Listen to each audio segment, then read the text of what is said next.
या सेब अगर भुथरा दांत से फचाक दे काटा जाएगा ना तो सफेद सफेद नहीं निकल जाता है सेबों में, भसभसावा सेब में, तो वही क्या है, स्टार्च है। तो ये स्टार्च पचाता है कौन, एमाइलेज। एमाइलेज एंजाइम पचाता है मंड को। मंड क्या है, स्टार्च है। ओके, ये आज का चैप्टर का नाम है अमाशय।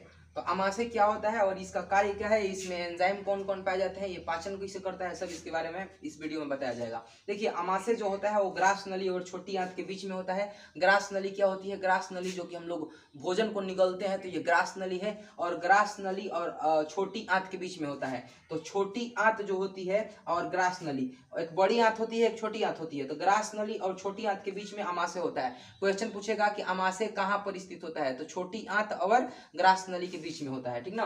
ग्रास नली क्या होती है, ग्रास नली ये निगलने वाली नली होती है। तो इसके बारे में भी मैं एक वीडियो बनाऊंगा, ग्रास नली क्या है, जो कि आप लोगों को अगला वीडियो में मिलेगा ग्रास नली क्या है। तो ग्रास नली निगलने वाली नली होती है, और छोटी आंत बड़ी आंत मालूम होगा आप लोगों को, तो इसी के बीच में अमाशय होता है। और ये अमाशय जो होता है ये प्रोटीन पाचक और अम्ल का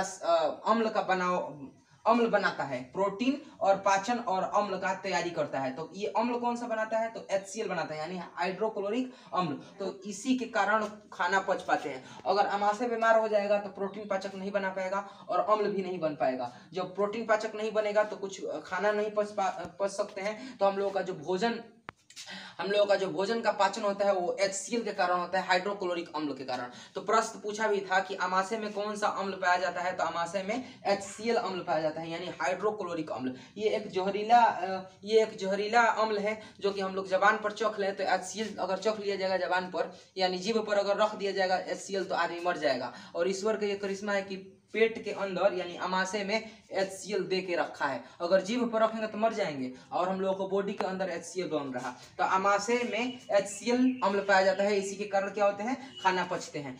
अमाशय जठर रस का भी निर्माण करता है, प्रोटीन पाचक भी बनाता है और HCl अम्ल भी बनाता है। अगर कोई पूछे कि अमाशय में जठर रस कहाँ पर बनता है, तो अमाशय में बनता है। जठर रस क्या होता है, तो एक आप लोग जानते होंगे कि जठराग्नि, जब हम लोग खाना खाते हैं तो एक अग्नि उत्पन्न होती है हम लोग के पेट में, जो उसके जठराग्नि कहते हैं, जठराग्नि।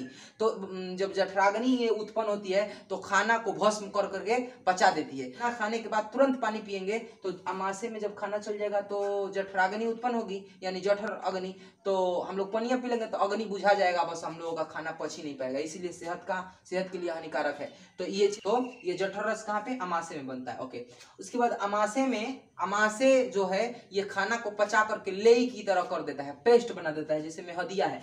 तो ये अमाशय है ना, तो पाचन करता है लेई की तरह, इसे कहते हैं अमाशय का पाचन जो लेई की तरह होता है इसे काइम कहते हैं। क्या कहते हैं, अमाशय के पाचन को क्या कहते हैं, काइम, है ना। तो अमाशय के भोजन में उपस्थित अमाशय जो है भोजन में उपस्थित हानिकारक जो जीवाणु है उसको रोकता भी है। बोलेगा कि कौन ऐसा अंग है बॉडी का जो भोजन में उपस्थित हानिकारक जीवाणुओं को रोकता है, तो ये अमाशय ही है जो कि जीवाणुओं को नष्ट कर देता है और भोजन में उपस्थित जीवाणु को नष्ट करता है। आपको भोजन में उपस्थित जीवाणु कहाँ से है, तो जो भी हम लोग खाना खाते हैं, जैसे कि तो लोगों को अगर भोजन में नहीं समझ में आ रहा है तो दही जानते हो, दही में भी कीटाणु पाया जाता है, मालूम है। तो विटामिन वाला कीटाणु तो खाते हैं हम लोग, ठीक है, खाओ।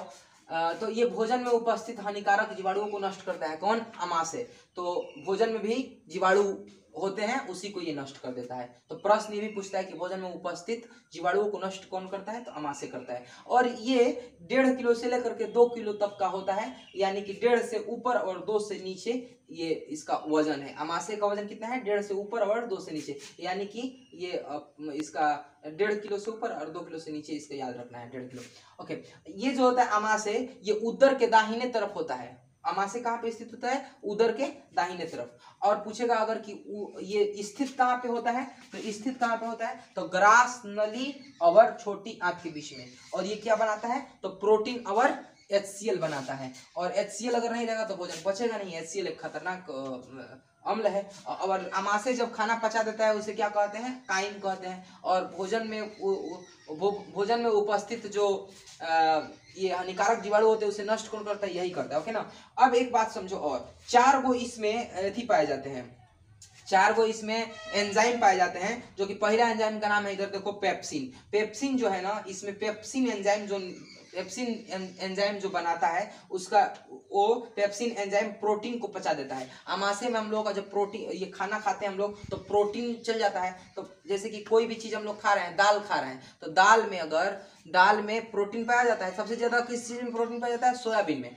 तो मान लो कि हम लोग सोयाबीन खाए, तो वो जाके आमाशय में जाकर के ये प्रोटीन का निर्माण करेगा। तो प्रोटीन पचाता कौन है? तो आमाशय ही पचाता है। ओके ना। तो पेप्सिन नामक एंजाइम के कारण आमाशय में पेप्सिन नामक एंजाइम पाया जाता है, इसीलिए प्रोटीन पच जाता है। फिर आमाशय में रेनिन नामक एंजाइम पाया जाता है, इसीलिए दूध पच जाता है। रेनिन नामक एंजाइम अगर आमाशय में नहीं रहता तो दूध नहीं पच पाता। दूध ऐसे ही नहीं पचता है, पहले दूध फट जाता है, दूध फटने के बाद पचता है। तो रेनिन नामक एंजाइम पहले दूधवा को फाड़ देता है, जैसे कि छेना बनाया जाता है, तो ये फाड़ देता है, उसके बाद जाकर के दूध पच जाते हैं। रेनिन नामक एंजाइम सापवन में नहीं पाया जाता है, इसीलिए सापवा को दूध पिला दिया जाएगा, चलो छपिटाई के 15-1.5 घंटा में मर जाएगा। अब कहोगे कि पिलाया जाता है, तो पिलाया जाता है तो सुन लो, 1.5 घंटा के बाद सांप मर जाएगा, कि उन लोगों में रेनिन नामक एंजाइम नहीं पाया जाता है। जिसमें रेनिन नामक एंजाइम नहीं पाया जाएगा वो दूध पचा नहीं पाएगा, दूध उसके बॉडी के अंदर जहर हो जाएगा। क्लियर? तो ये जो पिलाने आते हैं सब लोग कि पिला दो सांप को, तो वो 1.5 घंटे के बाद उसका सांप मर जाता है, लेकिन फेंक देता होगा। और साइंटिस्ट लोगों ने इसका रिसर्च किया है कि रेनिन नामक एंजाइम जिसके बॉडी में नहीं रहेगा वो दूध नहीं पचा सकता। तो सांप में रेनिन नहीं होता है, इसीलिए वो मर जाएगा दूध पिएगा तो। ओके। उसके बाद लाइपेज, इसमें एक नामक एंजाइम मिलता है आमाशय में, जोहने पर मिलता है। आमाशय में जब जो होगा कि कहाँ है लाइपेजवा, तो कहते हैं हम, तो लाइपेजवा क्या करता है? वासा को पचा देता है। जैसे डाल्डा उल्टा खा रहे हो तो वासा है, या जो भी दूध पी रहे हो या जो घी खा रहे हो तो ये वासा है। तो डाल्डा खाते हो, रिफाइन खाते हो, तेल खाते हो, ये क्या है? वासा है। तो वासा पचाता है कौन? लाइपेज एंजाइम एक इस आमाशय में पाया जाता है, इसी के कारण वासा पच जाते हैं। तो बोलेगा कि वासा का पाचन किस एंजाइम के कारण होता है? लाइपेज के कारण। दूध का पाचन किसके कारण होता है? तो रेनिन के कारण। और प्रोटीन का पेप्सिन के कारण। एक और बात सुनो, एमाइलेज एक पाया जाता है इसी में। 4 गो एंजाइम इसमें पाया जाता है। कौन कौन? पेप्सिन, रेनिन, लाइपेज और एमाइलेज। माइलेज नहीं, जो माइलेज कितना दे रही है गड़िया, वो वाला माइलेज नहीं, एमाइलेज इसमें पाया जाता है, एंजाइम का नाम है। और ये मंड को पचाता है। आपको अरे भैया ये मंड माने माड़, जो माड़ भात खाते हैं, नहीं, मंड मतलब होता है स्टार्च। स्टार्च मतलब जानते हो, जैसे चिपिस काटना में चिपिस काटा जाता है ना, तो सफेद सफेद नहीं निकलने लगता है, सफेद सफेद गाज निकलने लगता है, वही है क्या? स्टार्च। या आटा गूंधा जाता है ना, तो सफेद सफेद पनिया में उतरा जाता है आटावा में, वही है क्या? स्टार्च। या सेब अगर भुथरा दांत से फचाक दे काटा जाएगा ना, तो सफेद सफेद नहीं निकल जाता है सेबों में, भसभसावा सेब में, तो वही क्या है? स्टार्च है। तो ये स्टार्च पचाता है कौन? एमाइलेज। एमाइलेज एंजाइम पचाता है मंड को। मंड क्या है? स्टार्च है। ओके। तो इतना मैंने बताया। तो पेप्सिन समझ में आ गया होगा कि प्रोटीन पचाता है पेप्सिन नामक, और रेनिन जो है, रेनिन नामक एंजाइम दूध पचाता है, लाइपेज वासा पचाता है, और एमाइलेज मंड पचाता है। ओके। मंड का नाम क्या है? स्टार्च है। ये सब समझ में आ गया है? ओके। स्क्रीनशॉट ले लेना, उसके बाद हम लोग अगले वीडियो में मिलेंगे।